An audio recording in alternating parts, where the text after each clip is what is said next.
দেখুন, রাজনৈতিক কর্মী দীর্ঘদিন রাজনীতি করেছেন, তো রাজনৈতিক কর্মী, রাজনৈতিক নেত্রী, রাজ্যের প্রাক্তন মুখ্যমন্ত্রী, গণতান্ত্রিক দেশ, লোকতান্ত্রিক ব্যবস্থা, গণতান্ত্রিক সরকার কোনো কিছু বন্ধ করছে না, চাপিয়ে দিচ্ছে না, রাস্তায় পুলিশের ব্যারিকেড লাগিয়ে দিচ্ছে না, হাঁটছেন হাঁটুন। আর উনি তো চিরকাল হাঁটার মধ্যেই ছিলেন, উনি বসে যাবেন কেন? উনি হাঁটুন, ওটা ওনার শরীরের পক্ষে, মনের পক্ষে ভালো। কিন্তু তিনি যখন ক্ষমতায় ছিলেন সেই সময় একাধিক সবথেকে বেশি ধর্ষণের ঘটনা ঘটেছিল, সেই সময় প্রতিবাদ তো ওনার মুখে দেখা যায়নি। উনি প্রতিবাদ দেখা যায়নি বলেই তো মানুষ তাকে প্রত্যাখ্যান করেছে। দুর্দণ্ড প্রতাপ সিপিআইএম, লৌহ কঠিন সংগঠন, উপচে পড়া ব্রিগেডের পরেও 2011 সালে মানুষ তার উপরে আস্থা রেখে তাকে ক্ষমতায় নিয়ে এসেছে। কিন্তু মানুষ এর যে বিশ্বাস, সেই বিশ্বাসের সঙ্গে তৃণমূল কংগ্রেস প্রতারণা করেছে। তৃণমূল কংগ্রেস এমন একটা শাসন তৈরি করে দিয়েছিল পশ্চিমবঙ্গে, যেটা ভারতবর্ষের অন্যান্য ঘটনায় নজিরবিহীন। আমরা যেগুলোকে জঙ্গলরাজ বলতাম, সেই বিহার, উত্তরপ্রদেশকে অতীতে যখন বুদ্ধদেব বাবুর কাছে কোনো ঘটনা তুলে দেওয়া হতো, তিনি ড্রয়ার থেকে কাগজ বের করে তুলনা করতেন যে বিহার, উত্তরপ্রদেশের অবস্থা দেখুন আর আমাদের অবস্থা দেখুন।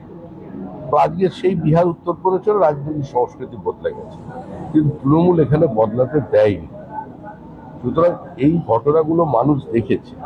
ঔদ্ধত্য, অহংকার, দূষণের কোনো জায়গা গণতান্ত্রিক ব্যবস্থায় নেই। মানুষ তৃণমূলকে প্রত্যাখ্যান করেছে। তৃণমূল সরকার শুধু চলে যায়, তৃণমূল নির্মূল হয়ে গেছে। এখন তৃণমূলের দরজায় তালা লাগাচ্ছে, আর মানুষ তৃণমূলের মস্তিষ্কেই তালা লাগিয়ে দিয়েছে। মিছিলে আপনারা হামলা চালিয়েছেন, আপনারা অশান্তি করছেন, আপনারাই ঢুকে ডিম ছুটছেন, সেই অভিযোগ আজকে করেছেন এবং চোর চোর স্লোগান দিচ্ছেন। তৃণমূল নেত্রী অভিযোগ করছেন আজকে। যেদিন পার্থ চট্টোপাধ্যায়কে দেখে মানুষ স্লোগান দিয়েছিল, সেদিন তৃণমূল কংগ্রেসের অফিসিয়াল প্রতিক্রিয়া কি ছিল? আপনি একবার আপনার পুরনো ফাইলে, প্রিন্ট মিডিয়ায় যারা আছেন তারা নিউজ পেপার মর্গে একবার খুঁজে দেখুন তৃণমূলের অবস্থা কি ছিল। যেদিন কুণাল ঘোষের মা অসুস্থ ছিল, কুণাল ঘোষের প্রেশার ফল করে গিয়েছে,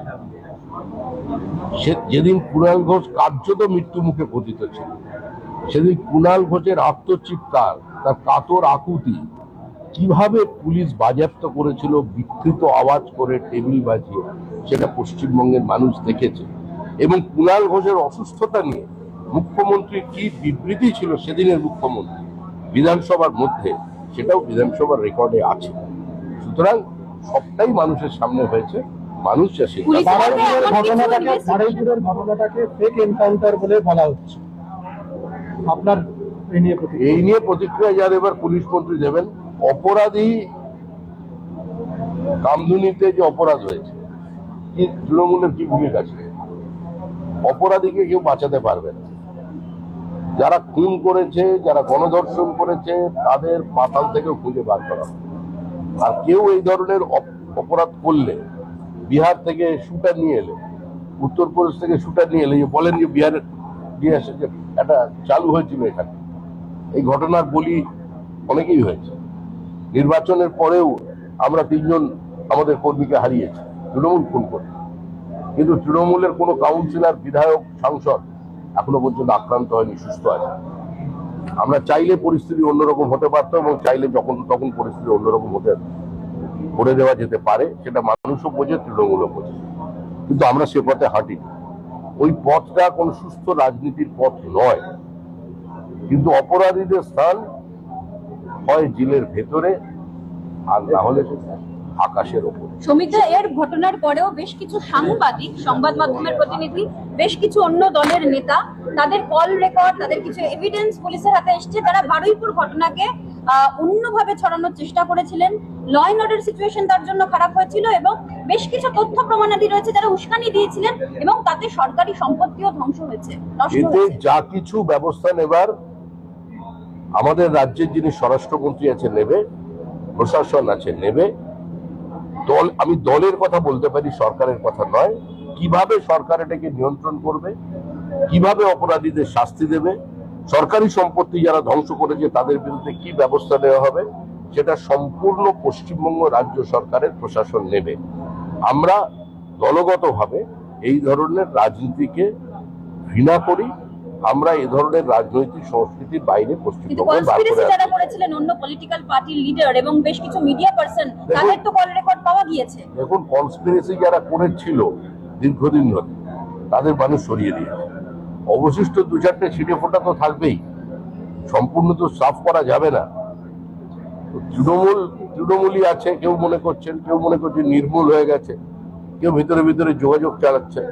তো এগুলো চলবে, এগুলো চলবে। কিছু লোক এরকম থাকে, সরকার যতটা পারার করবে, কিন্তু টিম ছোড়া, গোবর ছোড়া এগুলো পার্টির কর্মসূচি নয়, এগুলো আমরা চাই না।